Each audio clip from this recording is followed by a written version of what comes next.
Ex cheated with her cousin and expected to save face. I think not. For context, it was her cousin-in-law. Let's start this story by saying this happened 12 years ago. I'm now happily married with 3 children and regret absolutely nothing. I was with my new ex for 3 years. I had noticed that she was being extremely controlling. I was expected to give every little detail of my day and tell her my schedule in advance, and if I deviated from that, she would be very upset. She chalked it up to just bad feelings she was having and shrugged it off as her paranoia for past relationships of infidelity. I had never once cheated or strayed, and I never gave her a reason to act like this. It felt unbecoming of my fiancé to act in such a way. Now this is where it gets juicy. After she had asked for my schedule to make plans, as mine tends to be more hectic than hers, I noticed she was texting someone. In my line of work, if I put in more than 40 hours, I have the ability to take time off at will as long as the work is completed at a later date. I was very good friends with a brother and still am. We laugh about this to this day, and he actively reminds her of it. I messaged him stating I wanted to do something special for her a little bit earlier than our anniversary to make sure it was a special surprise. They both worked in the same fabrication facility. He was a fabricator and she a shipping manager. He was kind enough to let me know her schedule. That's where the discrepancy falls into place. Without my knowledge, she was foregoing overtime. She worked 12-hour shifts Monday through Friday, with the exception of Wednesday, when she would only work half a day. She had been taking Wednesdays off right around the time that she started getting extremely controlling. Lucky for me, I had stacked several days of leisure time up, so taking a Wednesday off for me was not an issue. A few days go by, and Wednesday's here. I put on my work gear and leave for work. I was expecting her to leave as our apartment complex had 2 exits on the same road I could see directly across from a shopping center, so I parked my car near the back and waited.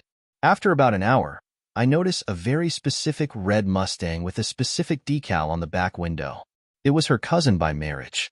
I had also done my due diligence to take an old laptop, which we kept on our desk in an office area with a full view of the living room, bedroom door, and bathroom plus the kitchen. I had set it up for remote access and had it alert me when the webcam noticed movement. Giving her the benefit of the doubt, I thought he may be dropping something off or coming over to assist her with something, as her family sometimes does. Sure enough, a message came through, so I remote into my laptop. He walks through the door without skipping a beat. She unbuttons his shirt and begins kissing him. I created a URL link for the live stream, and as she was preoccupied, we had a family group text and a friend group text. They were both part of it, but at the current time, they were currently indisposed and didn't look at their phones. They didn't even wait. They could have gone to the bedroom, but no, they decided to get freaky deaky right there on the couch. I sent the link off to the friend group chat and the family group chat. Within minutes, I'm getting calls nonstop from friends and family alike. There was no turning back. She was getting blown up, but she was ignoring her phone. Not until the 4th or 5th call came through did they decide to take a break. For context, the state I live in allows recording of personal property regardless of occupancy. I was the only one on the lease. She wasn't allowed to be on the lease because of poor credit. The call she had picked up was from her cousin's mother who she was banging. She answers the phone on speaker, and I kid you not, the first words out of his mother's mouth were "Stop fucking my son." They both became rigid, and she began to stutter over her words, saying, "What are you talking about?" etc. The mother then divulged that there was a live feed of them sent out by me to her family. She grabbed every pillow off the couch and covered herself up. The cousin staggered off, trying to put on his pants and shoes, just to trip himself up and bang his head off of my coffee table, leaving it with a divot. By this time, I had made my way to the front of the apartment complex. I was there to greet the adulterer as he came out of the front exit. He froze and began to cry, apologizing profusely. I'm not going to lie. What happened afterwards wasn't my best moment, and I nearly got into legal trouble if it weren't for the fact that he was trespassing on private property. Let's just say I had a cast for 6 weeks, and he wasn't in any family photos for months. I went up to the apartment, where she was now fully clothed and crying inconsolably. I asked her if it was snot or cum on her face. Then I told her not to answer because it didn't matter anyway.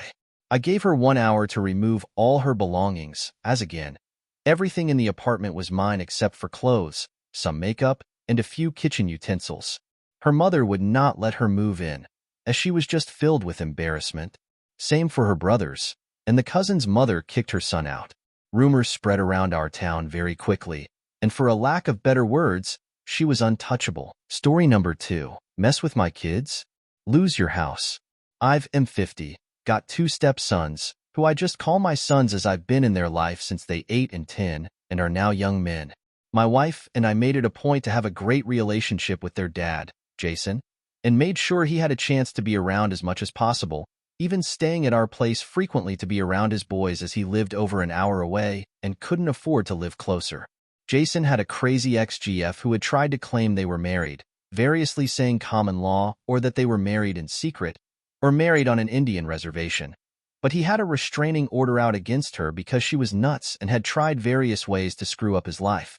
The ex is a horrible person. She had been arrested several times for forgery and fraud. She and Jason had a fiery relationship, but he had it in his head that he should make it work as he did like her daughters and grandson. But the ex got him sent to prison for violating his probation when he left the county to go to his mom's funeral and hadn't filed an appropriate form. I'm a little unclear on this part, but she played a major role in it. After he got out several months later, she wanted him back and he wasn't having it. He made a clean break, moved to a new town, but she continued to harass him, thus leading to the restraining order. She would send texts to people pretending to be police investigating, saying he was drunk driving or taking drugs, or pretending to be friends/family to spread rumors and hurt him. She even sent texts to my kids from burner phones, pretending to be other family or friends, saying awful things about their dad. Jason died unexpectedly of a heart attack, and it was a shock to all of us. He was finally living in peace, had great relationships with friends and his sons, and was the happiest he had ever been. He didn't have much. He lived in a single wide trailer a friend had let him stay in for free, some boxes of tools, old comics, video games, D&D books and modules, mementos from his times in the Marines, and an old 2009 pickup, which, on several occasions, he had promised my oldest son, let's call him Paul. Jason didn't have a will, and my wife became the executor of the estate because at the time of death, both the sons were minors and sole heirs. We packed up the things out of Jason's trailer and took the truck, which had Jason's name on the title but had to wait for the death certificate to retitle it in Paul's name. But the ex called Jason's sister demanding the truck, saying it was hers and posting on FB she was reporting it as stolen, etc., which really pissed me off. After we got the death certificate, we went to the DMV and found out that she had stolen the title to the truck by forgery, saying she was the only heir and we couldn't transfer the title. My son was driving around with a packet documenting everything in case he was pulled over for driving a stolen vehicle.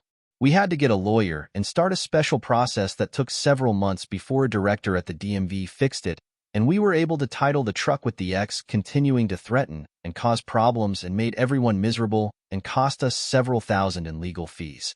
Early last year, we got through probate court. The ex never showed, in spite of saying that she was the wife and sole heir. The court declared the boys as the sole heirs and my wife as executor of the estate in their names.